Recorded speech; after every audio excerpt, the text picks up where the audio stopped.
es ¿qué significa el pasaje de Mateo 16, 18, 19? Este es uno de los textos, hermano, que comúnmente, digo comúnmente, es, o diría yo, hermano, sí, de los más mal interpretados que existen en nuestros días. Hace un tiempo, creo que a principio de año, leí un libro que se llamaba Textos fuera de su contexto, y ahí se incluía, por ejemplo, este pasaje que dice lo siguiente, Mateo 16, 18 y 19. Y dice, y yo también te digo que tú eres Pedro, y sobre esta roca edificaré mi iglesia, y las puertas del Hades no prevalecerán contra ella, y a ti te daré las llaves del reino de los cielos, y todo lo que atares en la tierra será atado en los cielos, y todo lo que desatares en la tierra será desatado en los cielos.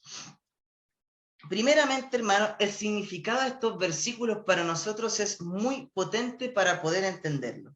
Primero aquí tenemos que remontarnos, hermano, un poco a las palabras griegas que usó el Señor, porque primero el Señor dice, tú eres, yo te digo que tú eres Pedro, y ahí usa la palabra Petros o una piedra, y luego dice, y sobre esta roca, que era una roca o peña grande, ahí está hablando la palabra Petra, se traduce una y la otra se castellaniza, entonces dice, he aquí te digo que tú eres Petros, y sobre esta Petra edificaré mi iglesia. Entonces, Pedro, piedra pequeña, Petra, piedra grande.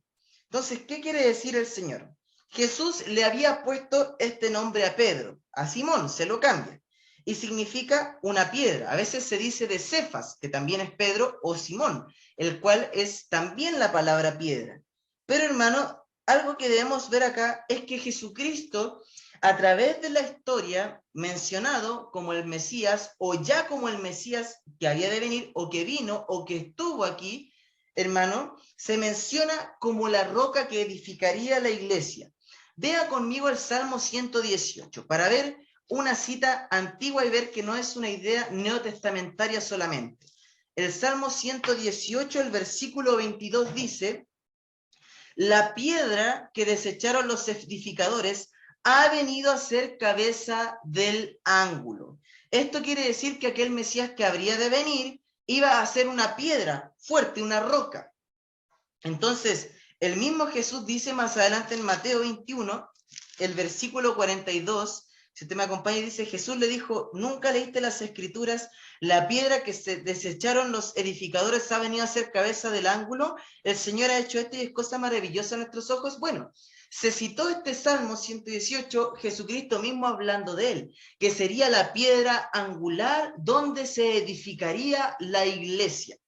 Entonces el Señor le dice, tú eres Pedro, una piedra pequeña, yo soy la roca donde se edifica, por decirlo así, la iglesia. El mismo apóstol Pablo lo habla en Efesios 2:20, en 1 Corintios 3:11, otros textos, hermano, que usted podría, por decirlo así, buscar, hermano, y tener ahí la información.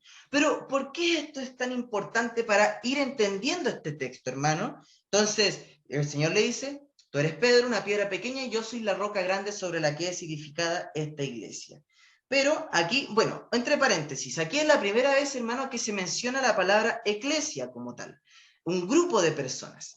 Y a veces se usa mayormente en el Nuevo Testamento de una forma como una iglesia local, como diríamos la Iglesia Bautista Esperanza, y a veces se usa como la iglesia universal, donde están todos los creyentes de todos los lugares, somos la iglesia, ¿no? La iglesia que pueden estar en Perú, en Brasil, en cualquier país que sea, ahí está la iglesia universal. La primera mención que hace el Señor es de toda la iglesia, no una iglesia local, no está formada como tal.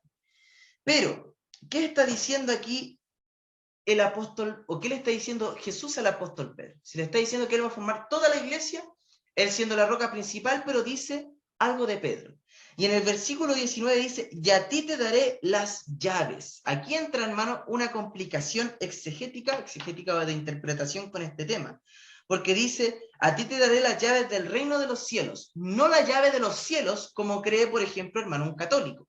Que San Pedro está al frente, ahí en el cielo, esperando y dando la bienvenida a las personas. No, hermano, no es eso.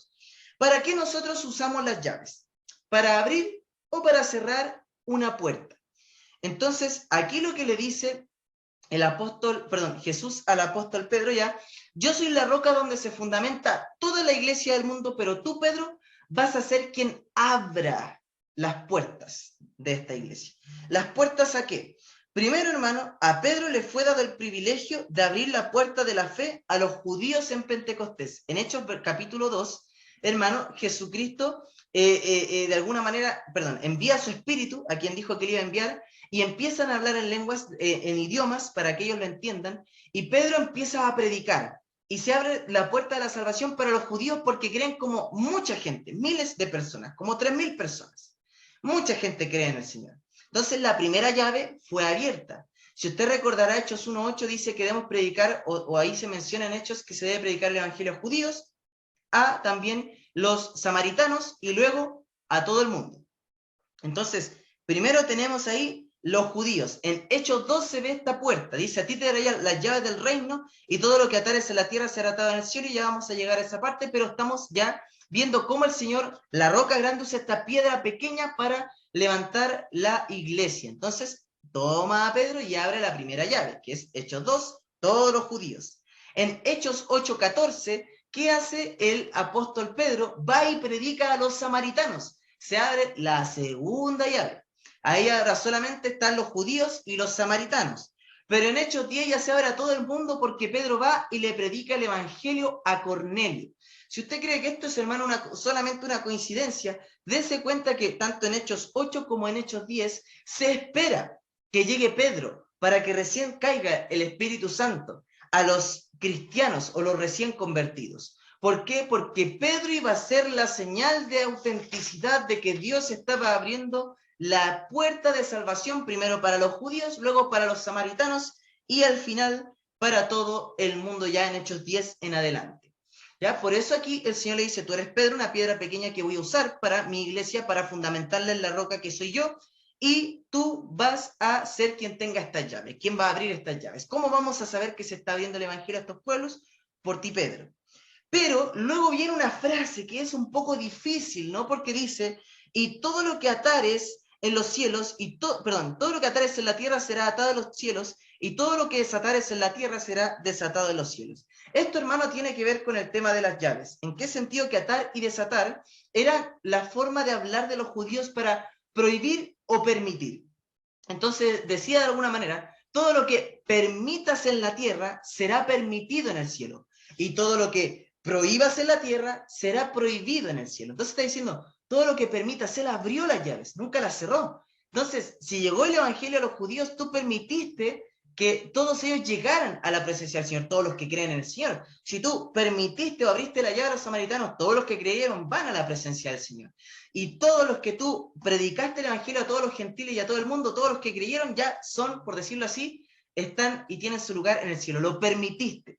Entonces, hermanos, ¿sabe que esto es una promesa para los creyentes? Porque nosotros podemos estar claros de que, hablando de este tema específicamente de la salvación de las personas, todo hermano persona que diga de corazón, como dice Romanos 10:9-10, que si confesares con tu boca que Jesús es el Señor y creyeres en tu corazón que Dios le levantó de los muertos, serás salvo. Cuando uno dice eso, cuando uno cree en su corazón, uno es salvo aquí en la tierra y ya tiene vida eterna en el cielo.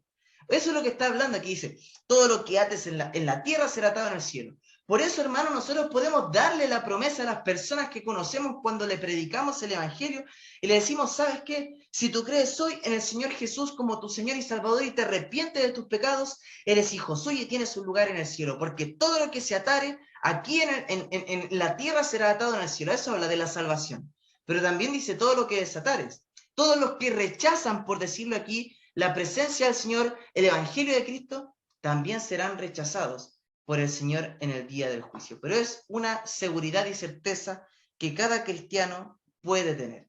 En ese sentido, Pedro fue la llave, el que ató y desató, el que permitió, por decirlo así, que las puertas se abrieran en Hechos 2, Hechos 8 y Hechos 10 para judíos, samaritanos y gentiles respectivamente. Cada una de esas llaves de los reinos las abrió Pedro, pero eso es, hermano, lo que significa Mateo 16, 18 y